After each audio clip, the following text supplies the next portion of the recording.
विमुद्रीकरण यह एक ऐसी प्रक्रिया है जिसमें सरकार कानून बनाकर पुरानी मुद्रा को अमान्य घोषित कर देती है, जिससे वह मुद्रा चलन से बाहर हो जाती है। जब सरकार यह घोषणा कर देती है कि कोई नोट अब वैध मुद्रा नहीं रहा, तो उस प्रक्रिया को विमुद्रीकरण कहते हैं। इसका क्या उद्देश्य है? काले धन को समाप्त करना, नकली जाली मुद्रा पर रोक लगाना, डिजिटल ट्रांजैक्शन को बढ़ावा देना, आतंकवाद की फंडिंग को रोकना।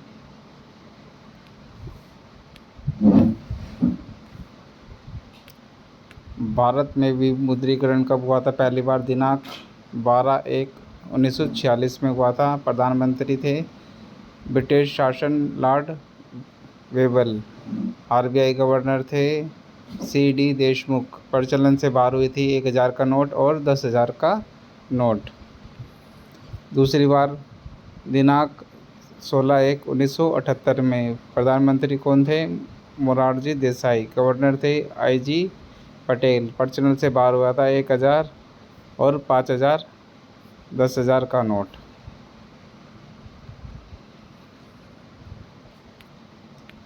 तीसरी बार विमुद्रीकरण कब हुआ था? 22/1/2014 को। 2005 से पहले जारी नोट प्रचलन से बाहर हुए थे। चौथी बार दिनांक 8/11/2016 को हुआ था। प्रधानमंत्री नरेंद्र मोदी जी थे। आरबीआई गवर्नर थे उर्जित पटेल। प्रचलन से बाहर हुआ था 1000 और 500 का नोट। नए नोट 500 और 2000 के आए थे। 2000 का नोट सर्कुलेशन से बाहर करने की आरबीआई की घोषणा। नोट बदलने की अंतिम तिथि 30 सितंबर 2023। RBI report. कुल मौजूदा मुद्रा 15.41 लाख करोड़। बैंकिंग प्रणाली में वापसी मुद्रा 15.31 लाख करोड़। वापसी नोट 10,720 करोड़। महत्वपूर्ण अधिनियम आरबीआई भारतीय रिजर्व बैंक एक्ट 1934।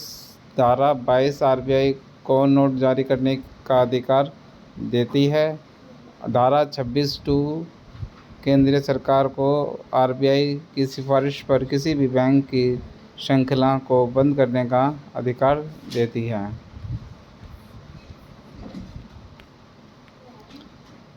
भारत में सिक्कों की ढलाई कहाँ होती है? नोएडा, मुंबई, कोलकाता, हैदराबाद।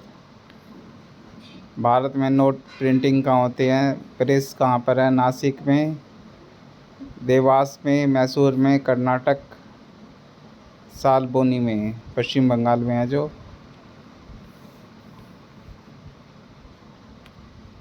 नोटबंदी 2016 घोषणा 8 नवंबर 2016 रात को 8 बजे हुई थी लगभग। वापसी लगभग 99%। उद्देश्य डिजिटल इंडिया पहल ने इसके बाद कैशलेस इकोनॉमी को बढ़ावा दिया। 2000 का नोट 2016 में जारी, 2023 में इसे वापसी लेने की घोषणा की गई।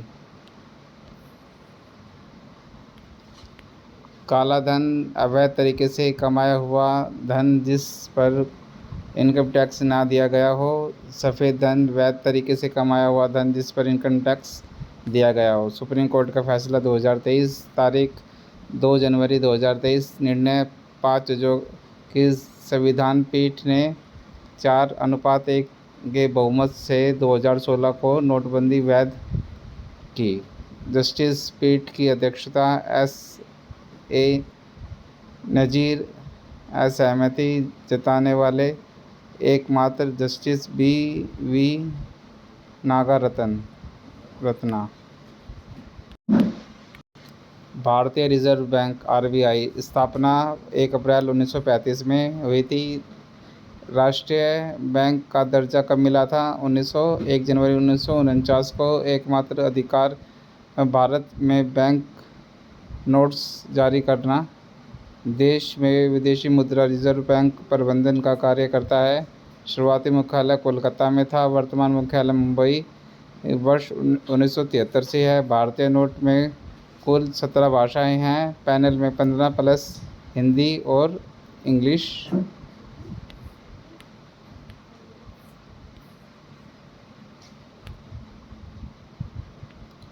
आरबीआई लेखा वर्ष 1 जुलाई से 30 जून तक होता था। वर्ष 2021 में 1 अप्रैल से 31 मार्च तक कर दिया गया। बैंकों का बैंकर रिजर्व बैंक को कहा जाता है। इसके पास भारत में माइक्रो फाइनेंस को विनियमित करने का अधिकार है। विमुद्रीकरण 8 नवंबर 2016। आरबीआई का गवर्नर उर्जित पटेल। वर्तमान भारतीय reserve bank governor Sanjay Malhotra 11/12/2024 से प्रेजेंट।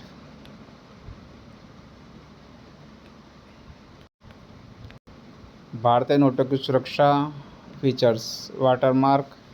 नोटों को रोशनी में देखने पर महात्मा गांधी की तस्वीर और मूल्यांक दिखाई देता है। यह फीचर नोट के कागज़ के अंदर बना होता है, इसलिए नकली बनाना मुश्किल होता है।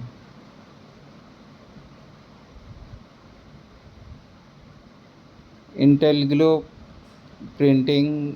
नोट का कुछ हिस्से उभरे हुए राइस्ड प्रिंटिंग होते हैं, जैसे महात्मा गांधी की तस्वीर, आरबीआई की सील, गवर्नर के हस्ताक्षर। पहचान चिन्ह आइडेंटिफाई मार्क। दृष्टिहीन व्यक्ति के लिए नोट पर उभरे हुए चिन्ह बनाए जाते हैं, जैसे 1000, जैसे 100 त्रिकोण, 200 चौकार, 500 वृत्ताकार वर्त।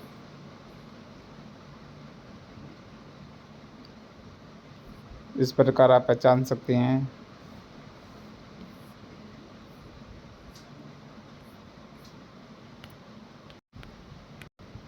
स्थिति नोट के बीच में पतला चमकदार धागा होता है। लिखावट।